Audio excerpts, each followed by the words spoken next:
All right. We are now live with episode 2, round And a 2. half. Yep, episode 2.5. Since computer crapped out. I mean, last time, hopefully it doesn't do it today. That would be phenomenal. Where we will now kind of dive a little bit more into free agency with everything kind of going haywire right now. So there's a lot of news to chat about because there's been a lot of shit happening lately. So where Yeah, should we start? I just think you start with Juan Soto, the big domino, right?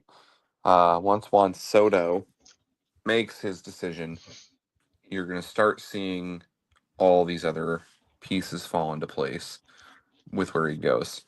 So the latest info on Juan Soto,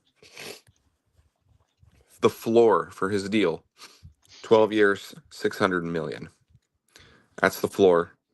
Some rumors that maybe he's looking for 15 years. Um, but it appears they're down to 5 teams: Yanks, Mets, Dodgers, Sox, Red Sox, folks, not the White Sox, Red Sox, and Blue Jays. So when you look at that, right, Mm-hmm. you go, I've got 3 AL East teams, and then I've got an NL East, and then an NL West. 2 teams that were in the World Series this year. Obviously, he played for one of them and lost. One team that was in the NLCS in the Mets, and then 2 teams that missed the playoffs. Where do you think, with this information, Juan Soto goes? With that kind of information, I honestly think it's down to like what all the rumors say, a 2-team race right now. I think he's cut it back to probably 2, maybe 3. I think the only chance that there's any more teams is if Toronto becomes a big player. And I'm honestly not sure if they're going to because they've got the offense. They just don't have the pitching.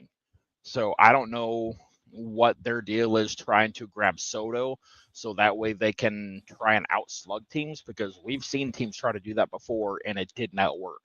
I Yeah, mean, it the never does. Dodgers for how many years tried to do that lately and it didn't work. Like the only pitching that they had was Clayton Kershaw for the longest time and now Kershaw's old and now they've got other pitchers. They're actually winning now. So I think if it were I'd say if it were down to like the 2 or 3 teams, like has been said, I would say it's the two new or one of the 2 New Yorks. My guess is the Yankees, the Dodgers, and the Red Sox. Yeah, I mean, And there's going to be the familiarity there with the Yankees as well. Familiar with the park. I mean, okay, they're familiar with all the parks, right? But uber familiar with the park, familiar with the organization, ownership, the players. So you've got that going for you as if you're the Yankees. Um, Now, I agree with you. I think it's really probably down to the Yankees, the Dodgers, and the Red Sox. Um, and look, Boston, I think they're under a lot of pressure to start winning again. Um, they had that really good run, and then they scaled things back. Especially mm-hmm, they lose Theo to the Cubs. Still had a little bit of success there for a bit, and they scaled things back, and then they've been ramping it back up again. So they're under a lot of pressure to win. They're under a lot of pressure to win in free agency. They've been tied to Blake Snell, who they did not get. He went to the Dodgers. They were tied to him, and they were also tied to Bieber as well to upgrade their pitching. So all the rumors appear the Red Sox are trying to be active in free agency. I think for Juan Soto, it comes down to one or two things here. Does Juan Soto want the biggest paycheck, or is Juan Soto wanting to go to the team that gives him the best shot at winning championships? Now, the answer could end up being the same, but if I'm looking at this as the best place to win championships, it's the Dodgers. Hmm. Does And not Juan just one. Like if he goes to the Dodgers, we're gonna see them just steamroll teams left and right yeah, for probably the next 10 years. because if you go to the Yankees, does Juan Soto going to the Yankees make them better than they were last year? No, because it's the same team, right? Yep. Now, granted, they made it to the World Series and they lost, but him going there doesn't make them better. Does him going to the Red Sox make them better? Absolutely. Yes. 100%. Does it make them World Series contenders for the next 7 years? Probably not. They're going to have to make some other additions to that team to be there. So, to me, the Red Sox, if he goes there, it's the biggest paycheck. And then the question then becomes, do the Red Sox have money to try to go get some of that pitching that they need to win? And maybe they go, we don't, but we're going to take some flyers on guys like a Bieber who've been hurt, and maybe they'll parlay that into, a phenomenal rotation and try to patchwork pitching together. Does if Juan Soto goes to the Dodgers, does he make the Dodgers better? Yeah, a lot better, and they were already really good, and they're the reigning World Series champions. And so, if he's looking to win a bunch of rings, I think the Dodgers is the spot.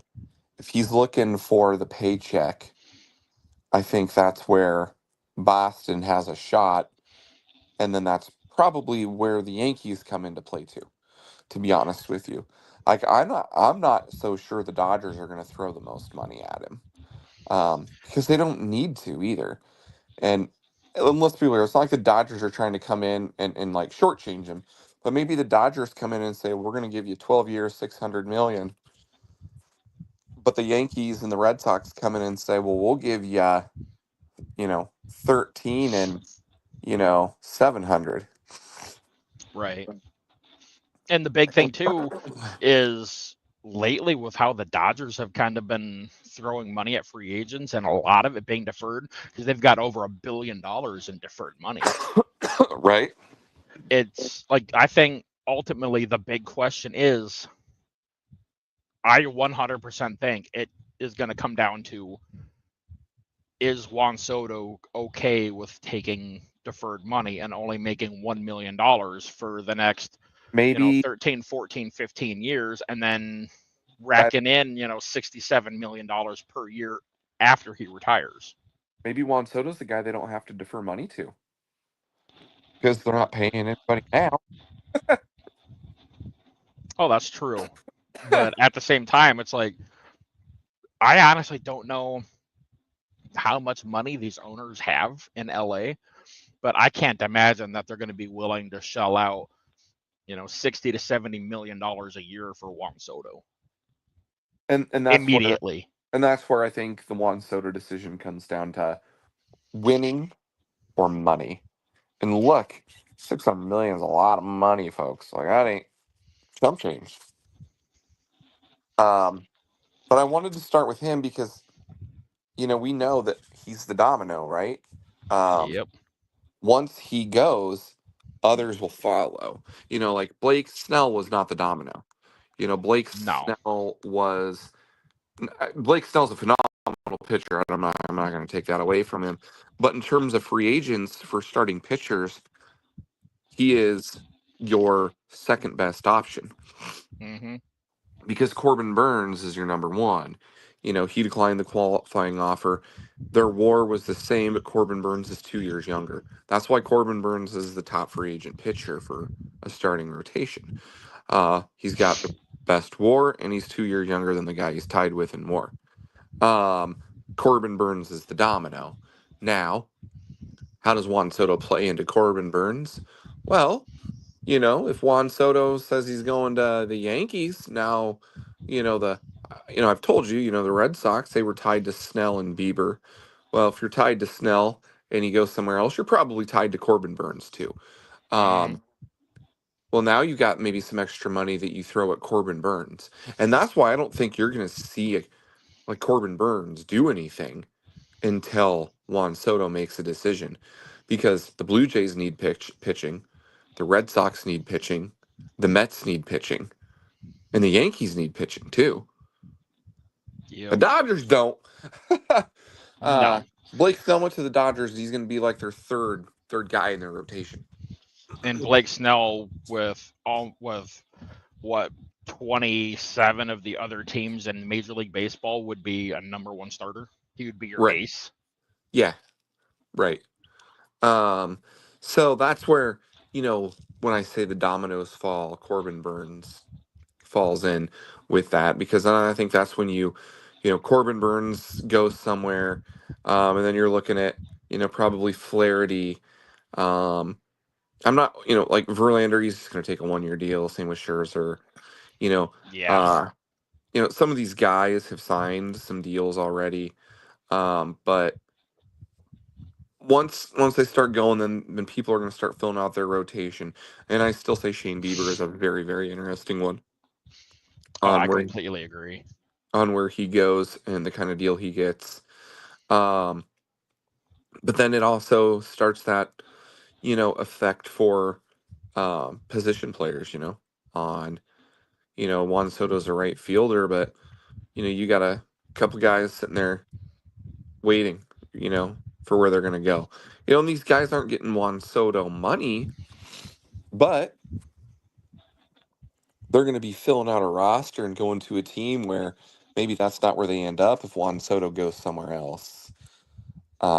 And that's why free agency is so fun, because once that main domino goes, the other dominoes start falling.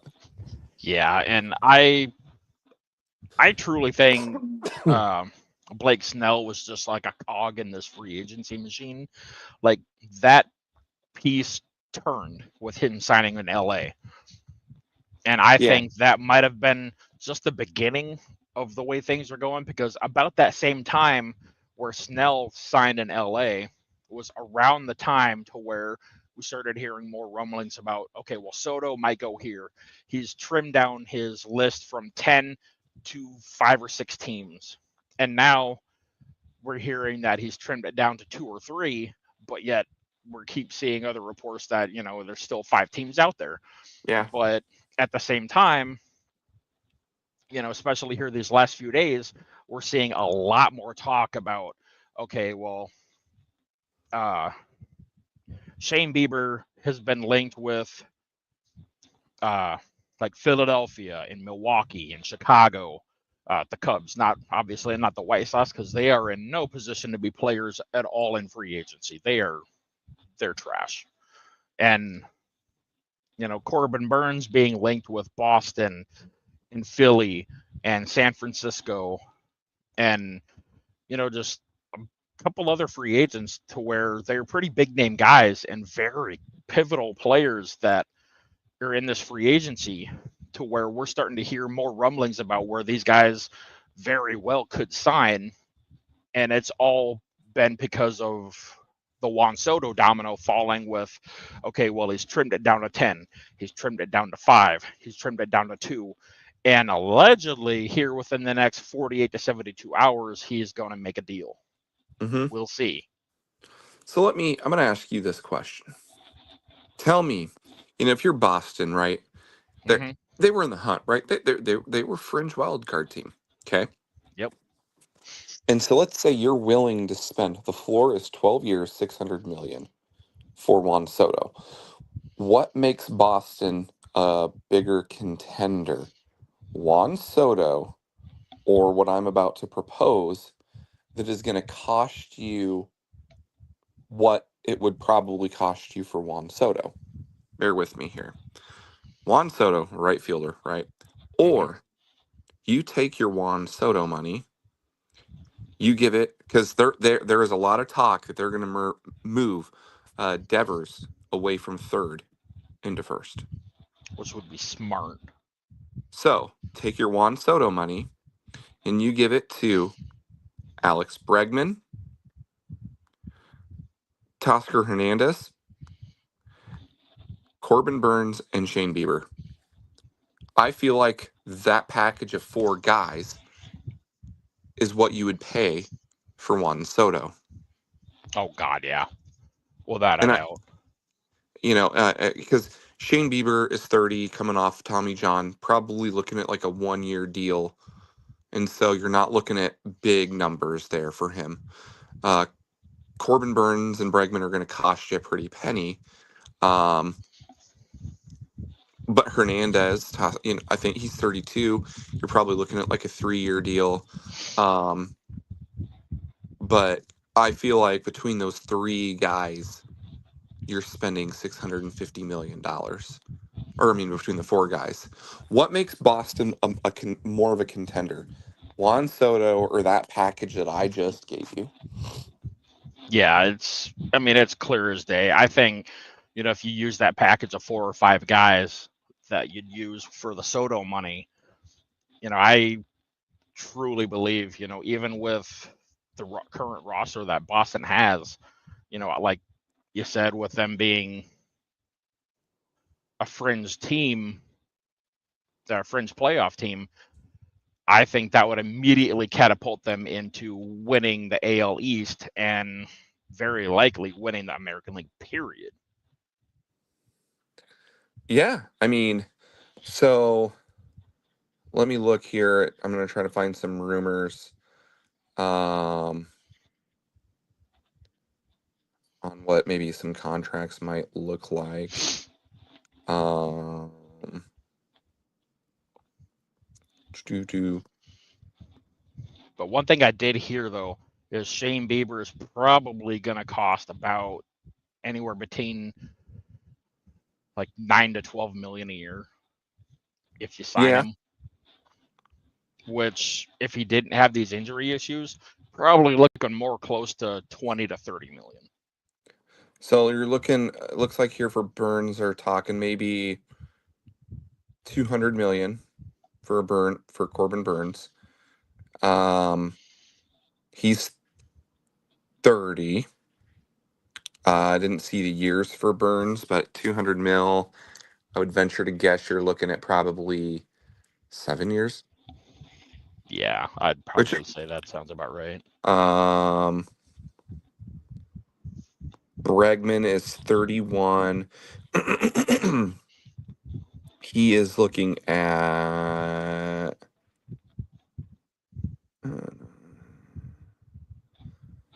about 7 and 182, roughly. So let's just call it 200. So you're at $400 million. Bieber, you're looking. We'll go high on Bieber and say 15. So you're at 415. Hernandez, he's 32. You're probably looking at maybe like a 4 year deal. Um, I would say maybe 20 million a year, so maybe 80. But hell, let's go high and call it 100, and you're still only at 515. So you still have, another $85 million before you hit Soto money for those Yeah, 4 guys. So if you got $85 million left over, let's say you're looking at call it 90, call it 90 million. Let's say you can maybe wrap a guy up for 3 years, $30 million. Is there a guy out there to make your team better for that? Um, and I think the answer would be yeah. Um, you're probably looking at um, I'm not sure necessarily where their needs are, but oh hell, I mean, maybe you could grab Paul Goldschmidt and just have him DH. oh You yeah, know, exactly. And hell, even Christian Walker's out there, and I yep. know Christian Astros Walker. are rumored to have a lot of interest there too. Yeah, Um, but maybe you. Sorry, I'm just looking at some guys and going, 3 years, 30 million a year. Who do you give it to? Um,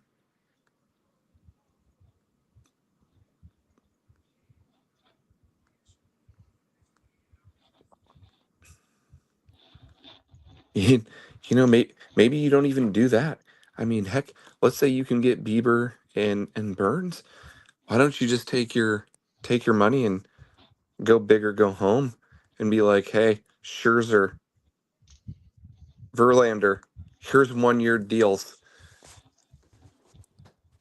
Yeah. And you bring in 4 starting pitchers. 3 of them are on 1 year deals. Maybe you do a club option for Bieber, and you put a completely new rotation together. You I know, mean, very well could, because, but the thing with Verlander and Scherzer is I've been hearing a lot of rumors of them reuniting in Detroit for their yep, final go. yep, yeah, yeah, that's out there too. But I guess kind of what I'm saying is like I think some of these teams, maybe chasing Soto, it's like they're more than one player away. And so why not try to take your Soto money and grab 4 or 5 guys that actually make you a contender? And I think Yeah, that's the mistake a lot of these teams do in free agency is they don't talk to these other guys and they lock in on the big piece. Although from the rumors I'm reading this year, it does seem like Boston's been talking to a lot of guys. So yeah, maybe they're doing their due diligence. yeah. Um, I keep I seeing a lot of these free agents being tied with Boston, but it seems like every single damn free agent on the list is tied with Boston in some way because obviously until the Soto domino falls, it's just going to be a lot of talking right now, mm-hmm. especially with a lot of these bigger name free agents, because we all know damn well it's the same way in the NFL. If you get one of these giant players that's a free agent, everybody else is going to stand put. They're just going to sit and wait until they sign. And then they're going to be like, okay, well, he got that kind of money. Uh-huh. I am now going to demand more. Yep. And I'm talking about Boston a lot because, before we went live, we were talking about 2 specific places where we feel like there's a lot of pressure to start winning, and Boston was one, and the other being the Giants. So, what do you think the Giants are going to be doing? Like, I haven't seen a lot about who they're linked to. Um, Only person I've seen them linked to is Corbin Burns. That's literally it. I haven't heard a damn thing about anybody else. But at the same time, I kind of wonder what they're thinking too, because with what's going on with their, main rival, I kind of wonder if it's kind of kicked them in the nuts to where they're just sitting there like, well, shit, like these guys are just dishing out, billions of dollars for these people, and it's all deferred. They're all going over here. How can we compete with that? We can't. yeah, and I think that's actually the case with a lot of the National League. I think they look at LA and what they've been doing and they go, does it make sense for us to spend money right now? Um, Right. because they're adding everybody under the sun and they're not paying them yet. And so, do you wait for the opportunity to strike when they've got to pay all these guys when they're sitting, at their beach house when they're retired? And so, the Giants are some pressure to win there, but, do you try to make any moves to compete? The Cubs, you keep hearing about last year, even the Cubs were all in, right? They were in to Mm-hmm. go win, and they didn't. They finished with the same record as the Cardinals, Yep. who were not in it to win at all. Um, and now you're hearing, well, the Cubs are going to make a move, but they're not. Now they're trading Bellinger, maybe, but maybe they're not. And I think even Chicago's looking at this, going like, we don't know what to do. Um, at least my team and the Cardinals have kind of said, we're gonna focus on building our farm system back up so we can develop our players. And then there's rumors that Arenado might get traded during the off season. And so I think, my team, like I'm just bracing myself for my team to just not be very good for a couple years.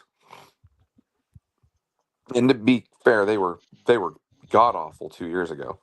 Um, they were respectable last year, but I'm expecting them to. I think they look at the nature right now and they go, Phillies committed a ton of payroll. The Braves have a phenomenal team. The Mets have big payroll. The Dodgers, the Padres. Is there a point in trying to go get Corbin Burns and to try to compete now to just probably lose in the first round? Or do we try to build up our farm system, develop our players so in 3 to 5 years we can maybe make a run because LA is going to have some of these guys that are going to retire or leave and they're going to have to pay them and then fill their spot.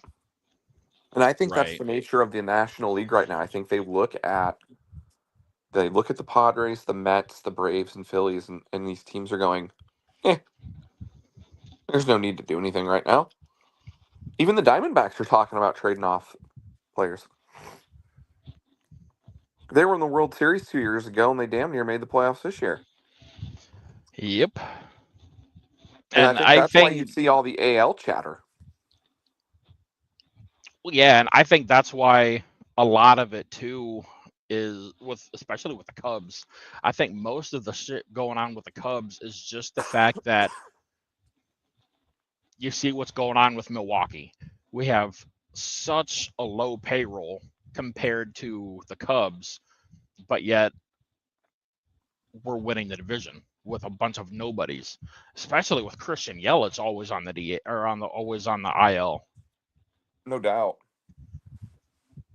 And I think a lot of that is just they know they're probably not going to win a World Series because of what's going on in LA, but they're sick and tired of, their little brother in Milwaukee punching them in the dick every year and winning the division. They're tired of winning the division. They're tired of losing the division. I think that's their biggest thing right now, and why they're so hard up on trying to kind of build things up a little bit more is because they just don't want to keep losing the division. That's Yeah, it.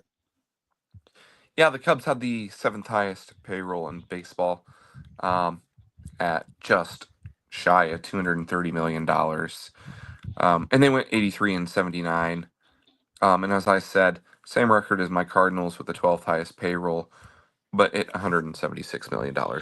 So you're looking at a significant difference in payroll there of 50 plus million. And then you had the Brewers coming in at 21st at 114. Um, the team with 93 wins. Um, Funny enough, 30 teams in baseball, right? Um, the bottom half of MLB payrolls, one, two, three, four, 5 teams made the playoffs in the bottom half of and then the Padres are actually 15th, and they made the playoffs, right? In Mm-hmm. your top 10 payrolls, your top 6 teams made the playoffs. 7, 8, 9, 10 missed. Matter of fact, 7 all the way down until the Padres at 15 missed the playoffs. Now, granted, Arizona actually had the same record as the Mets and Braves, but lost the tiebreaker, and they were the 13th highest payroll. But it just shows you, though, like, just because you spend money doesn't mean you win. But, Right.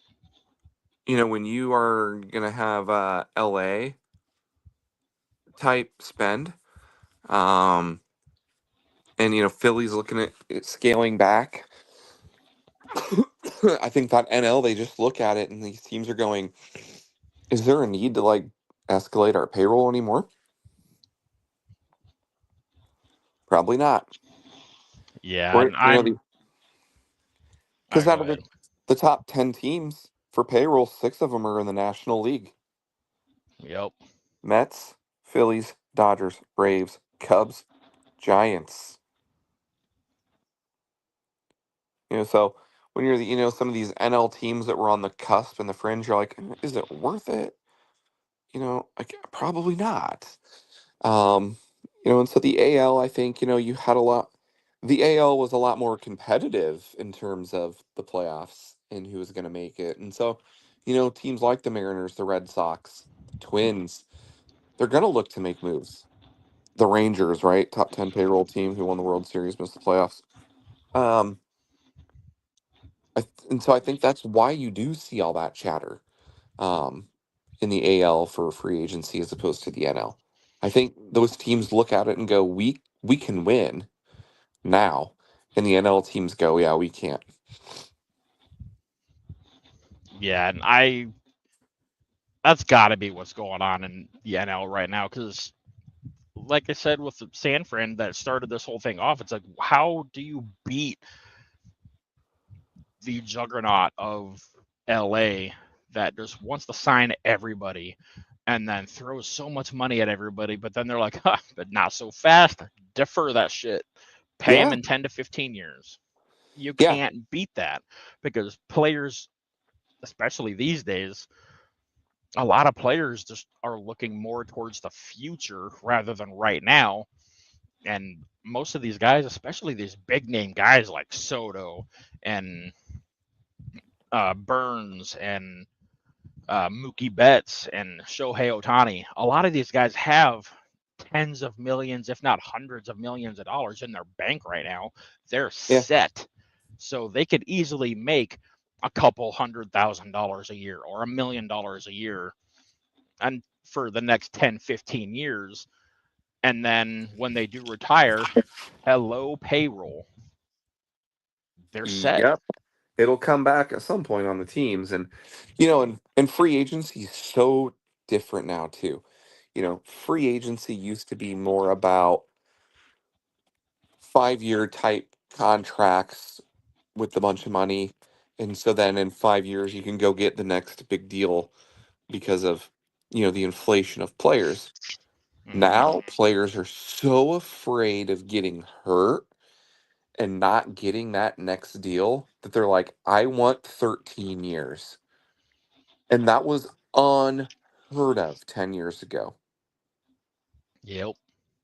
Albert Pujols kind of was like the first, like, 10-year, we're going to throw 10 years and 500 million at a guy. And, the Cardinals were like, he's 31, 32. Here's, how about 5 years and, 250? No. How about 9 years then? Because there's no DH in the NL at that time. What about 9? No, I want 10. That was the insistence, was 10. Angels gave him what he wanted, and he didn't even make it through. Um, Nope. and because they want that security in case they get hurt. But I tell you what, though, he got what 10 years and like 500 from him. I think. I bet you, if he would have taken the 5 and 250 that he was offered by the Cardinals, because his wife said it was insulting.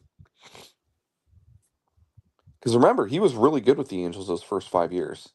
Yep. I bet you he would have parlayed the next five that was more than 250 and actually would have made more money. Oh, I'm more than sure he probably would have.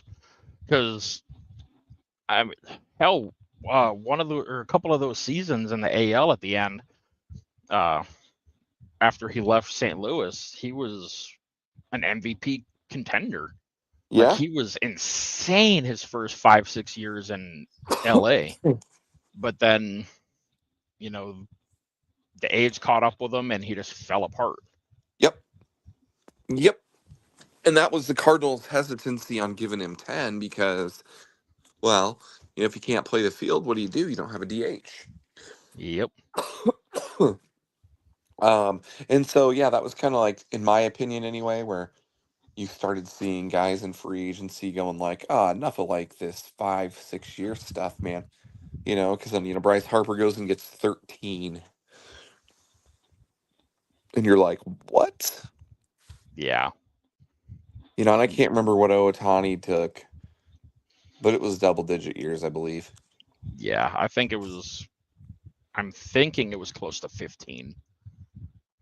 And Because then hell, I think he's still in his 20s, ain't he? yeah. Well, and Like mid Soto's only like 20s. 26, Yeah. and so that's why the floor is 12, right? Because then he's 38. So, Yep. I mean, I honestly, if the floor for him is 12 and 600, he's looking at what? My math isn't awesome, but like 55 million a year, maybe. Yep. Uh, But I've also heard, I think he's gonna uh, get like 14 and like 710. I have heard there's an agent in baseball, or not an agent, one of these front office guys in baseball for some team. He was talking about Soto, and he said right now the going rate for him is 15 to 16 years for at least 660. Which honestly would be a deal if they're saying if I'm reading 12 and 600. But that's why I said I think he gets 14 for 710. Yeah, I would not doubt that at all. And even if a team like LA does decide to go up into, 15, 16 years, they got the DH.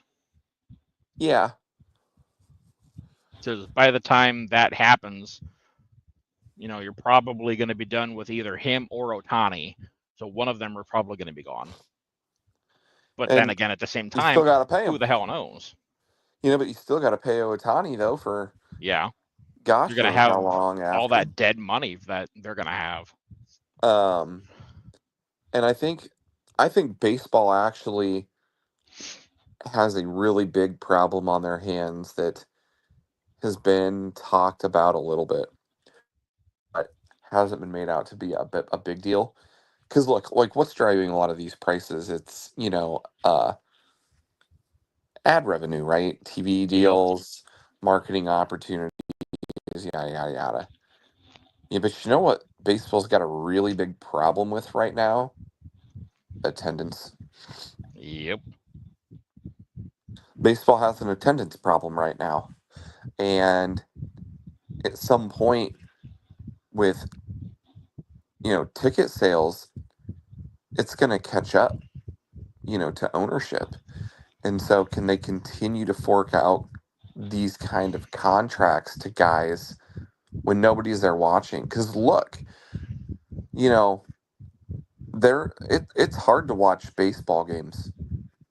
It, and I don't mean in terms of the product on the field. I mean actually being able to watch a baseball game on your television, at least in Iowa, um, because we get blacked out of everything because Yep. they think we're in like 8 different markets and we're not.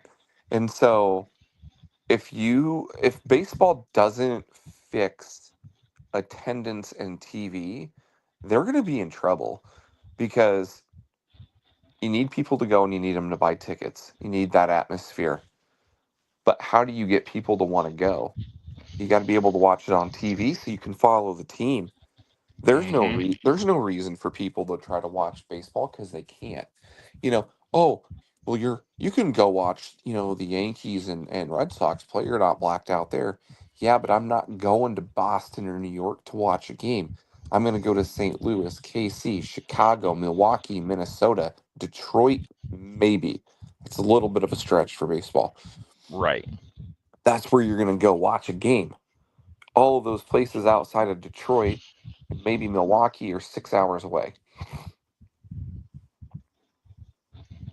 That's where And a lot of these people are going to go physically watch a baseball game.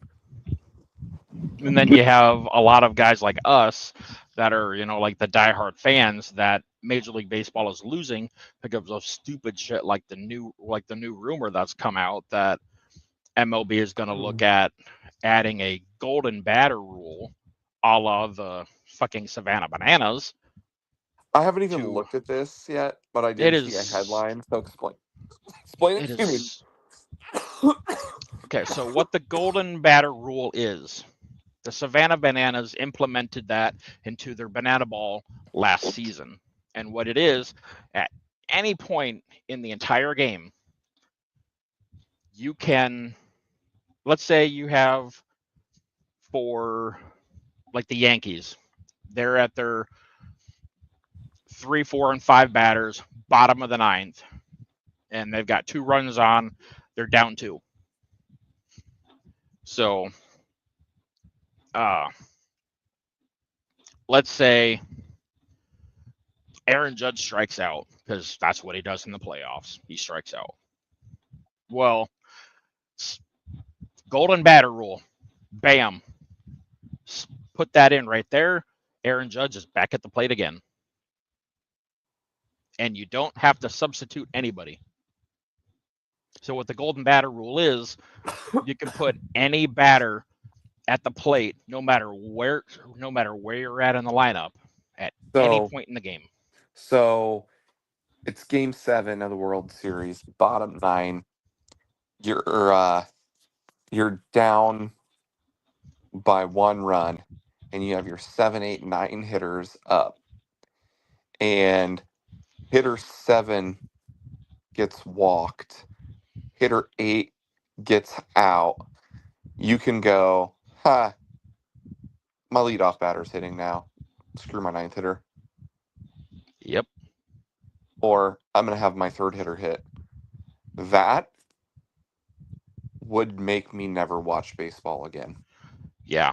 And that's what a lot of fans are Anything beyond pissed about.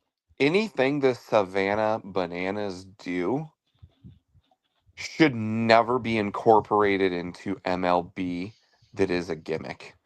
Because that's what the Savannah Bananas is a gimmick. The NBA isn't incorporating Harlem Globetrotter shit into the league today. Because why would you do that? You do not want to turn your professional sports organization into a gimmick. Because look at the hate the NFL gets with the kickoff, because they Yep. took a gimmick from the XFL and used it in the name of quote unquote player safety. If you're so concerned about player safety on kickoffs, let them kick off from the fucking 50 then. Yep. And then you get all your touchbacks. But what you do right now looks retarded. Yeah. There is a thing about visuals and visually appealing with that, and that looks retarded. And if you're baseball, you cannot. That is, you want to talk about putting a pitcher at a disadvantage. In theory, the one you did of having to like face Aaron Judge back to back, because Aaron Judge could go up there going, I can just work the hell out of this, and I'm going to get my pitch because I've got 2 at bats. Yep. Because you know damn well it's going to happen if they implement it. And Oh yeah, like, don't get me wrong, like, if anybody's going to listen to this, like, I like the Savannah Bananas. I think they're very entertaining. I know it's baseball, but it's gimmick baseball. It's like the yeah. Harlem Globetrotters with basketball. It's fun to watch, but It's not real at baseball. least with the Savannah Bananas, they actually compete. The Harlem Globetrotters is 1,000,000% a show. The Bananas is 50-50. Like, yes, they compete. Yes, it's a show. They kind of blur the line a little bit. Major League Baseball should not even come close to blurring that line Right. at all. And that's what they're trying to do here with, this golden batter rule. Is, I'm sure it probably has to do with a lot of owners crying because they're not getting the viewers. They're not getting asses in the seats. They're not getting people watching TV. So it's like, okay, well, let's put in this gimmick. No. No. You wanna you wanna put asses in the seats? Lower the fucking ticket prices. Right. Like, there's no goddamn reason why I should have to go to Boston and pay $120 for a goddamn seat to where I'm sitting so goddamn far back and sitting behind a pole to where all I can see is first base, seat on the first base line. That's it. I should not have to pay $120 for that goddamn seat. But that's Yeah. what people are willing to pay because the owners are fucking greedy. There is, especially with what's going on with the Dodgers. Well, guess what? They deferred an ass ton of money to Shohei Ohtani. They deferred an ass ton of money to Blake Snell. Guess what? Now you're paying $13 for a fucking bag of popcorn. Yeah, and that's the thing. It's like You're paying go, $40 for a fucking beer. yeah, going to a baseball game and getting your family in and eating there is an arm and a leg. And if they're feeling that they need some stupid rule like this because of asses in seats, because, well, the bottom of the lineup comes up, nobody feels like anything's going to happen. Okay, well, then do one of two things. One, coach them how to play baseball better, or two, maybe you have too many fucking teams and you've Right. diluted the product. Because at some point, like just like in the NFL when they were crying about the quarterback crisis not that long ago. Well, I mean, you got 32 teams. Uh, you're not always going to have great quarterbacks everywhere, um, but you're not always going to have great bottom of the lineups either. Depending on the talent that's been out there and how it's developed through, their youth baseball, high school, college, yada yada yada. Um, so do one of those two things. But bottom line, part of the reason you don't have asses in seats is your season's too goddamn long. Yeah. You're going to have a lot of people that are not going to show up for a random Tuesday ball game. Well, Right. the Yankees sell out because it's fucking New York. They have nothing else better to do. And that's like it's like baseball should start, you know, mid to late April and end mid to late August and then go to the playoffs. Shorten that season down. Yeah. And if it's a weekday game, we'll be playing baseball at 2 o'clock, 3 o'clock. Nobody's gonna go. It needs to be at night. The only day game anybody's gonna go to is a Saturday or a Sunday day game Right. when I people have mean, weekends off. like tonight, Packers and Lions. Hey, guess what? They just kicked off. They didn't kick off at 2 p.m. Right? because ain't nobody going to show up. Yeah. NFL, when they play during the week, they do not play during the day. There's a reason it's called Thursday night football and Monday night football. They I guess. only play during the day on Saturday and Sunday because they do Mm-hmm. play on Saturdays at the end of the year. Yep. I guess I should have used the NBA and NHL because they play a lot of weekday games too. But guess what? They don't play in the week. They don't play during the day either.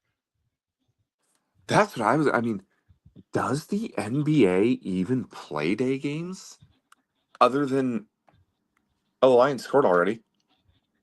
Oh, I'm not surprised. Um, I other than the weekend, I don't think they do. Right? I think all their Mm-mm. weekday games are at night. Yep. The NHL, it's very, very rare to where they will play a day game during the week. And I think it's like once or twice a year that it happens. Any other time, they don't drop the puck until like 6, 7 local time. And exceptions on holidays, like to be Yeah, clear for anybody that's like, look what they do on Christmas. Well, yeah, it's Christmas. It's a holiday. Like that's the exception. right.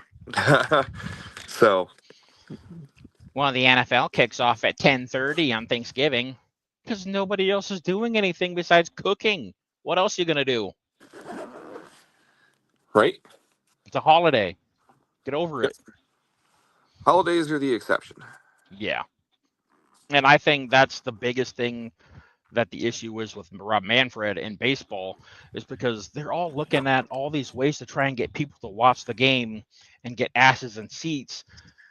But the best way to watch the game is to eliminate the blackout, period. Get Yeah. rid of it. Like the NBA has dabbled into it a little bit. They still have the blackout. The NFL has dabbled into it a little bit. They still got the, for the most part, they've eliminated the blackouts, but you can only do so, in such a way because it's not like the NBA or MLB to where, you know, all these different teams have their own sports networks. Yeah. You're And going to watch the Packers, Vikings, Bears, and Lions on Fox. Well, if they're all kicking off at noon, you only got one team you get to watch. You can't pick. So you're screwed. That's the only thing that sucks about the NFL. But, with baseball stuff, it's like you eliminate the blackout.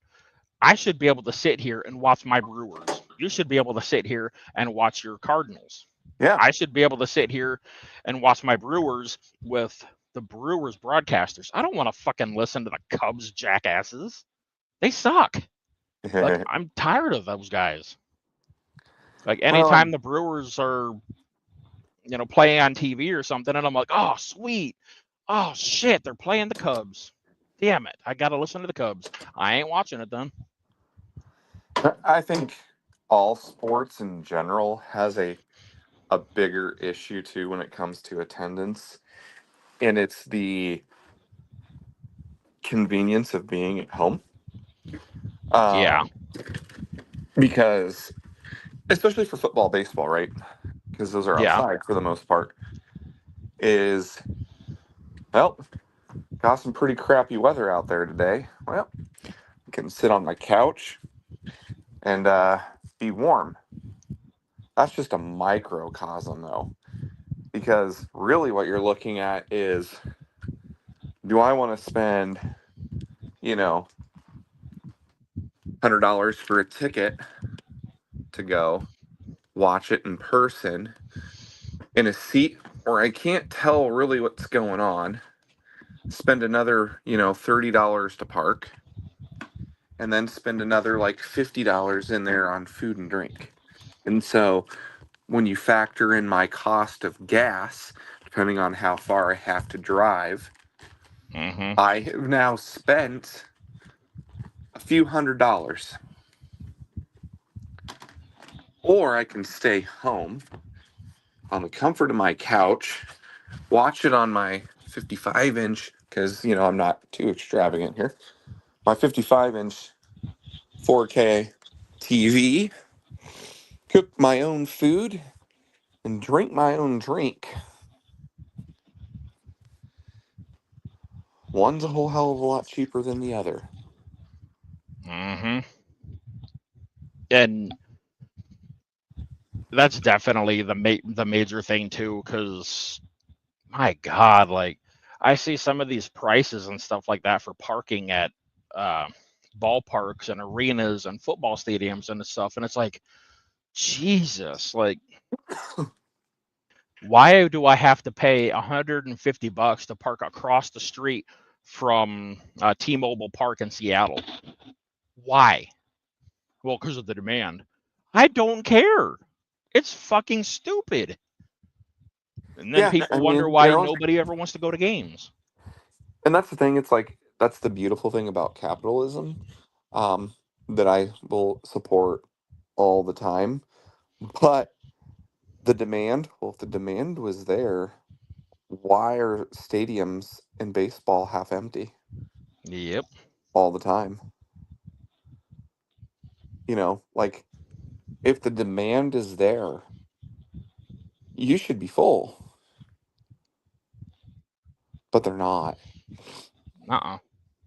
A lot of the times, like especially watching the Dodgers, like they always like it's like the saying always goes: arrive in the fourth, leave in the seventh.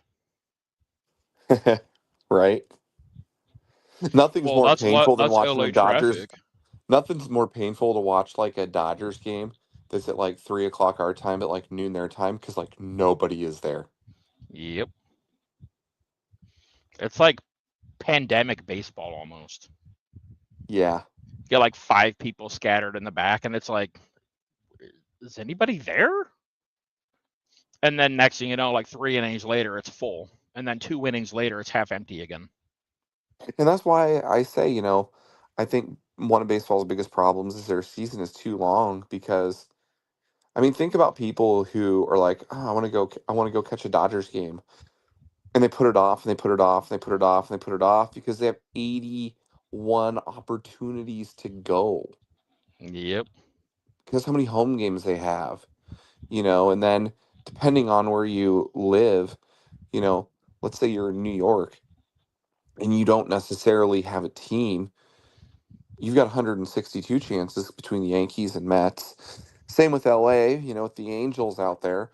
Depending on how far you want to drive, you could go catch an A's game or a Giants game, although the A's not so much anymore, since they're going to be in Vegas. But you've got plenty of opportunities to go catch a ball game for, some teams.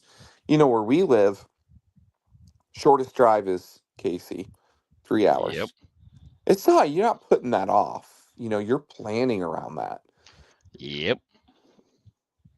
So, because I Like remember as a me, it's kid, it's been over 10 years since I've seen a Brewer game live. I saw a Cardinals game 3 years ago. I need to Live. get on that. So, but that was the first time my kids had been. I mean, it was the first time I'd been there since 2010. So to be fair, it'd been a bit. Yeah. But we went and we stayed. We didn't stay in St. Louis. We stayed in like Blue Springs. And stayed in a hotel there, and so just kind of relaxed like the first night, and then had that day, and then ended up doing some stuff. Went to the baseball game. Went back to the hotel. Left the next day. As that Brewer game I went to, it was a hell of a game. It was Brewers and Cubs. Javi Baez jacked a homer so goddamn far it hit off of that the glass on that club out in left field. It hit off like the little roof of that. Ah, Farthest home run I have ever seen in person. Oh my god, it was a hell of a shot. And we sat 10 rows behind home plate, so it sounded like a damn shotgun blast. As soon as he hit it, I was like, oh shit, that's gone. first And Cardinals then game I do what? first Cardinals game I ever went to was in Old Bush. They played the Brewers, and it was their first home game after Jack Buck and um Derek Kyle died. Mm. So that was the first Cardinals game I went to. But yeah, so I got to watch them play the Brewers. I've watched them in KC a couple times too, and I've been to some KC games too. I've watched KC play the Orioles and the Devil Rays because that's what they were then.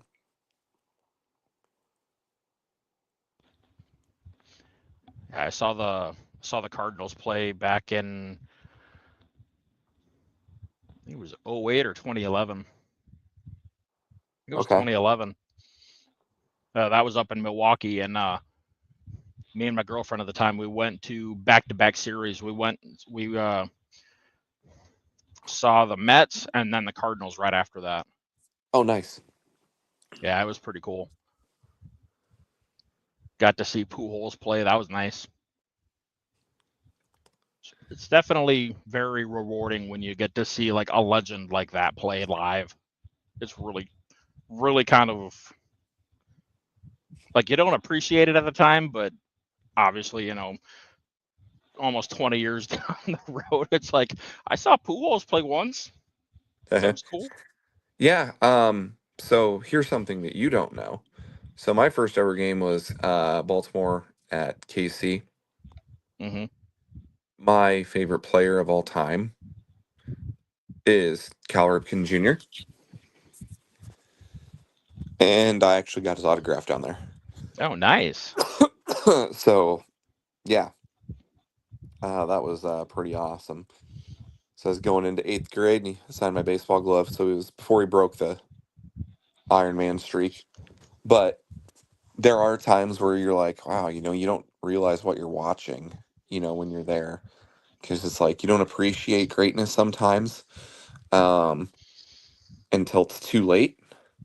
Um, and so obviously you knew Cal was, great, but like Yeah. I watched, you know, the Cardinals in 2010 when they played the Pirates, and you knew Pujols was good, right? Hmm.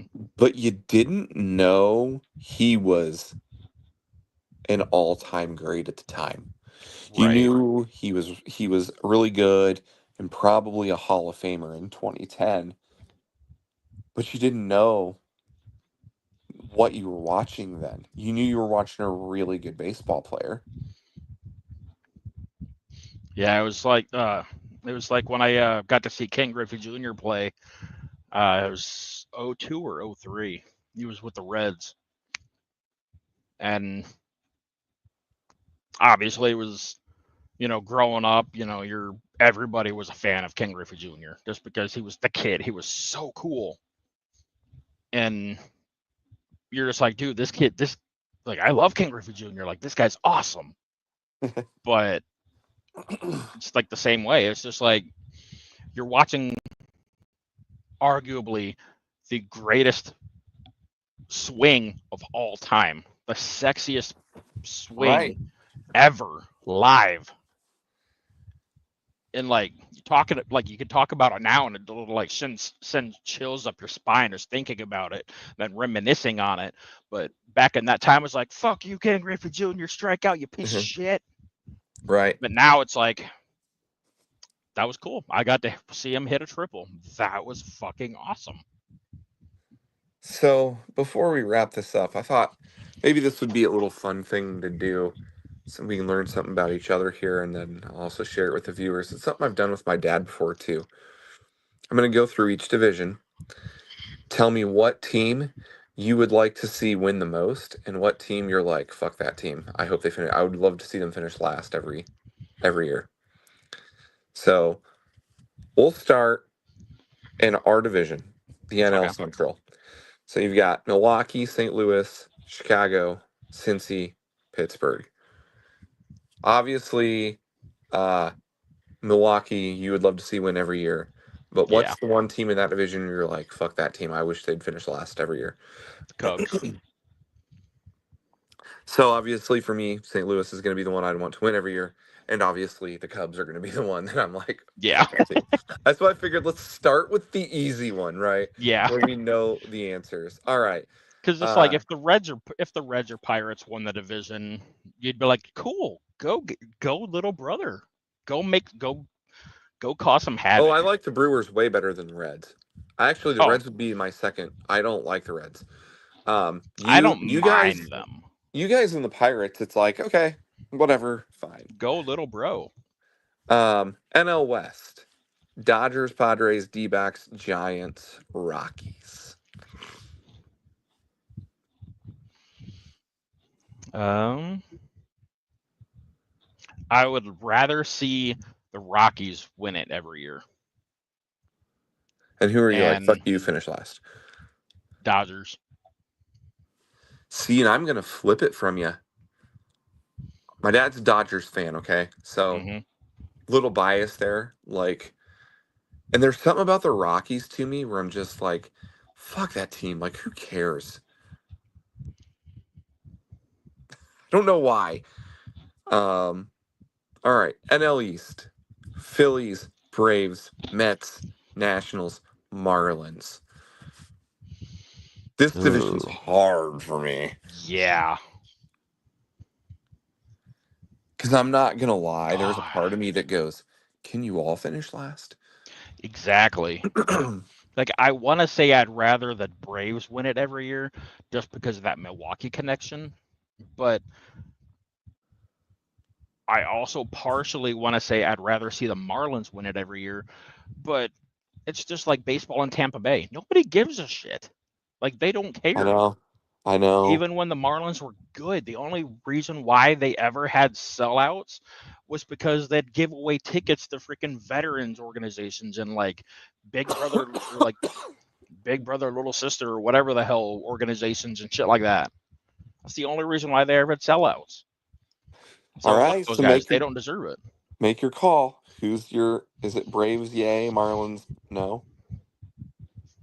Yeah. Okay. So for me, I'm trying to take a historical view of this and not put recency bias into this. I would go with the Phillies, and part of it is just they have some pretty sharp unis for one. Um, but the Braves would be the one of like I hated the 1990 Braves so much that I think they would probably be that with the Nationals being very close. Because I just think the Nationals deserve it for how idiotic they handled Steven Strasburg that year in the playoffs. Yeah.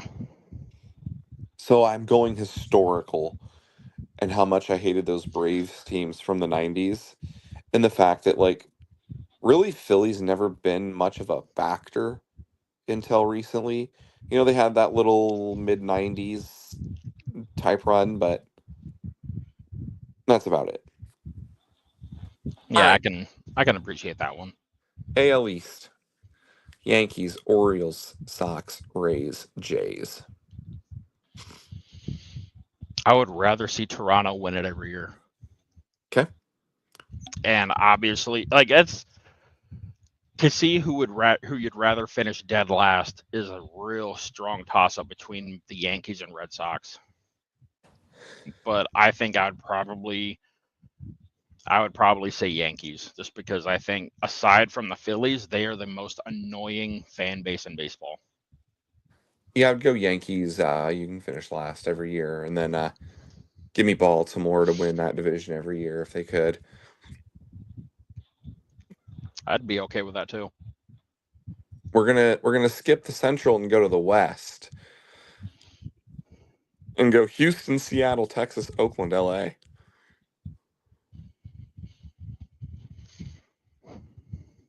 Hmm. I don't mind Seattle. I'd like to see them win it every year. Right, that's I agree with you. That's kind of my thought. It's like Seattle's never done anything to hurt anybody in Right. baseball, so like why not? But fuck And the Angels. yeah, I fucking hate LA. New York and LA. So okay, we agree on that division, the Yeah. lockstep. And then we're gonna go to a hard division here for me too, the AL Central, the final one. Oh Uh, God, yeah. Cleveland, KC, Detroit, Minnesota, and the Chicago White Sox. Oh. I think I would rather see the Royals win it every year. Just because I have a distaste for Minnesota because of football. And Minnesota fans are just fucking delusional. I don't mind Cleveland, but eh, it's Cleveland. They always fuck it up. So I would rather see KC win it all and the White Sox finish dead last. Okay, Just because fuck Chicago. so I'm gonna agree with you on KC. I think that's who I would go to as well. Now there's a change here for dead last to me because Mm-hmm. this team used to be my preference, but Hmm. now they're the team I wish was last, and it's for an odd reason. But Cleveland, because they were fucking pussies and changed their name. Touche. And that's why I'm like, I really hope you never win a World Series because you guys are a bunch of pussies and you changed your name to the Guardians, which, by the way, the Cleveland people made fun of. Yep. The one thing they did do right is that they at least kept their color scheme. Because I will say, like, they've got like a sharp color scheme. Yeah, they Like, really do. when you watch them play at night in their stadium, I want to call it the Jake, but what's it called now? Progressive Field, right? I think Yeah. it's sharp. It looks Oh good. God, yeah. It's aesthetically pleasing. But you guys were pussies and you changed your name. So And instead even of the their White uniform Sox changed being this year. last, instead of the White Sox being last, it can be you. Yeah, I could agree with that too. Because like even with Cleveland's uniform change that they did this year, it's like, oh my God, that is hot. Damn. Yeah, You they've guys are got like, sharp. it's They're like a sharp. modernized throwback. I love it. But Yeah, it's their like, unis are sharp. oh, very much so. And I just don't like the font of their guardians and stuff. It's just, eh. All But right. it does Here's work a good with his uniform though. here's a question for you though. Best uniform in baseball, you can't pick your own team. Ugh. And you can do a specific not you can do a specific look. I'll start. Okay. Best uniform in baseball. Night game in Philly with their baby blues. Oh, just the way the lights just make that blue pop. Oh my God, yeah. That's what I'm going with. Something about that look, man. It's a good look. The Cardinals' baby blues are really good too, Hmm. but it's something about Philly's baby blue though. Yeah. I I 100% agree with that. 100%. I was gonna lean the Mariners with their teal alternate, but the only thing I don't like is the fact that they don't have a set of pants to go with it. It's always just the normal home white or the gray. But I also feel like if they went with like a teal pants, that would just look so stupid. That would look Yeah, terrible. because their teal top is sharp. Oh God, it is so freaking fire with that, like the color scheme and like the font of Mariners and the name and the numbers, everything just pops so well on that teal top. It is Underrated, so hot. underrated look too. I'm gonna say an underrated look. And I know I'm probably in the minority here. Um, would be uh Oakland's yellow top Yes. with the Yeah. green A as opposed to the 100%. I think that looks overrated. I think Oakland's look in general is underrated and underappreciated because Yeah. nobody watches them play baseball. Um, but yeah, I think the Yankees and the Cubs look is overrated though, Yeah. highly overrated. Like I Um, understand like they want to stick with tradition with their pinstripes and stuff. I get it. It's whatever. I mean, I'm a Packer fan. I can't knock sticking with tradition because the Packers haven't, like, the only change the Packers did with their uniforms over the past 100 years was taking away some stripes on the shoulders. That's literally it. yeah, and there is something to classic looks because I tend to like classic football looks a little bit more. Yeah. Um, but I've always felt that the Cubs and Yankees look was overrated. I think the Cardinals look is a lot cleaner. Because that's another classic look as well. Yeah. And I think the Dodgers look is cleaner as well. Um, so Boston's is classic and it's cleaner. I guess the theme here is there's no pinstripes. Yeah. One thing that I do got to give the Yankees props on was updating their road uniform last season. I like it so much better than what it used to be. Getting rid of that white piping around like the numbers and the letters and stuff. Okay. Get rid of that. It was perfect. Props to the Yankees for at least doing that. And road baseball uniforms may be the most difficult to execute well. Yeah. 100%. Because I mean, you got so many teams. Like, what the hell was up with the Diamondbacks a couple years ago with those weird ass uniforms? Just like, what are you guys doing? Like, this isn't slow pitch softball. The fuck? I'll give the Diamondbacks credit here, though. The one thing their organization has been since they've existed is very unique. Yeah. From their stadium to all of the different kinds of uniforms that they've had, they will definitely try anything. Mm-hmm. I'll give them props there. Oh yeah, definitely. Has it all worked? Right. I do wish they'd go back to their original color scheme though. Just modernize it. Like the Luis Gonzalez look with Yep. Schilling and in Johnson. That was Yep. actually a pretty solid look. I don't know how that would look today if they were to bring that back. That's a very 1990s look. And I know, folks, I'm not stupid. I know that look was in the early 2000s, but that was a 1990s look, late 90s. Yep. Because a lot of teams went with that same look. Yeah, Hell, the the Reds Marlins did it for the that longest time. The the Marlins did Marlins it. had that look when they were good. They're new. I hate the Marlins' new look. I think it's Oh, terrible. yeah, it's so bad. Especially their logo. It 100% looks like the Brewers' old wheat M. 100% looks just like it, except it's got a fish under it. Right. Oh boy, that's a big change. And it's a terrible color scheme too. It's very Miami though. Yeah, that was always the thing. It's like it's so they're bringing into Miami culture. It's like, yeah, but you don't want to like make people's eyes vomit. Right. Right. Like it's the same thing that everyone says, when you play sports. Look good, play good. They look like shit. No wonder they play like shit. Right. Give me that clean look. Mhm. Baltimore, another team with a clean look. Yeah. It's definitely a look that they've just modernized over the years. Yeah. They haven't really gone too flashy, and that's one thing with San Francisco too.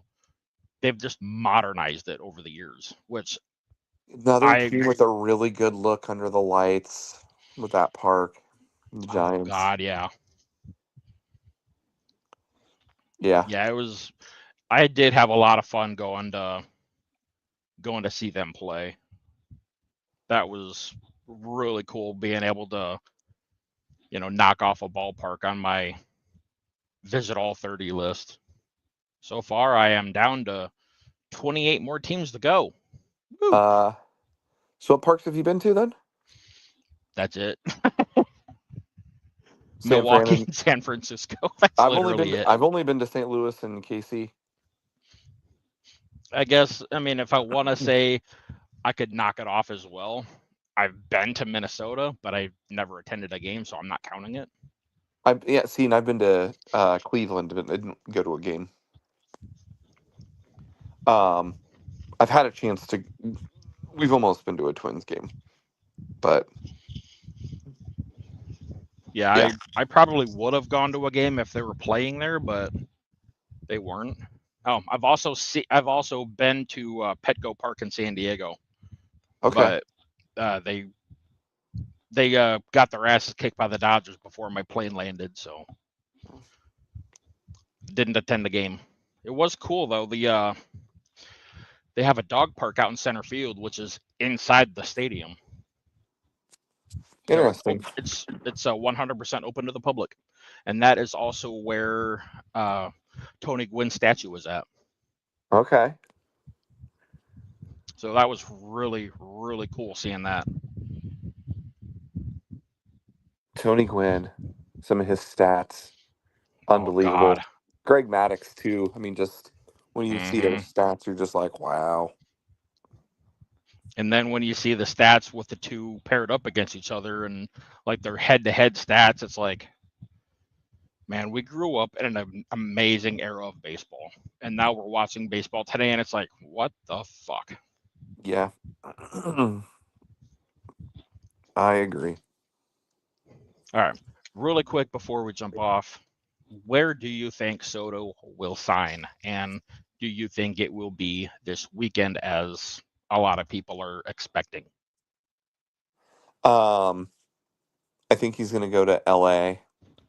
I do. I really do. I think he's going to go Yeah. to LA. And I think it will be the winter meetings start the 8th, which is Sunday. So, yes, I think it will come out Sunday. Yeah, I agree. I don't see any reason why Soto will not sign in LA. Yep, I think they're going to give him a good enough deal. I don't know if they're going to be the biggest deal, but I think it's going to be good enough. And he's going to look at that team and go, yeah. Yep, 100%. I don't think. I really don't think the Yankees stand much of a chance. Just because if they do give him the deal that he wants, their hands are tied with anything else, and they can't improve that team. Yeah, I think that's going to be the problem for the Yankees is they've got some things that they need to improve on the pitching side, and they're not going to Yep. be able to do it if they give him the money. So, Yeah. Well, we are going to be in an era of shit with LA. and I think the only way he goes to Boston is if they just throw. Like I told you, I think he's going to get 14, 7, 10. Mm-hmm. Only way he ends up in Boston is if they give him like 14 and 460. I think they're going to have to overpay by 50 million. Yep, I completely agree because they're not quite in a position to compete for a World Series. So, and I think Soto knows that. He's not stupid. His agent is not stupid. So, LA it is. I mean, I just don't see any way around it, and it sucks. Yeah, Really that's what I makes think me as not well. want to watch baseball anymore because it's fucking sickening to see one team sign over almost $2 billion worth of players, and they're paying only what $340 million a year for these guys. Right.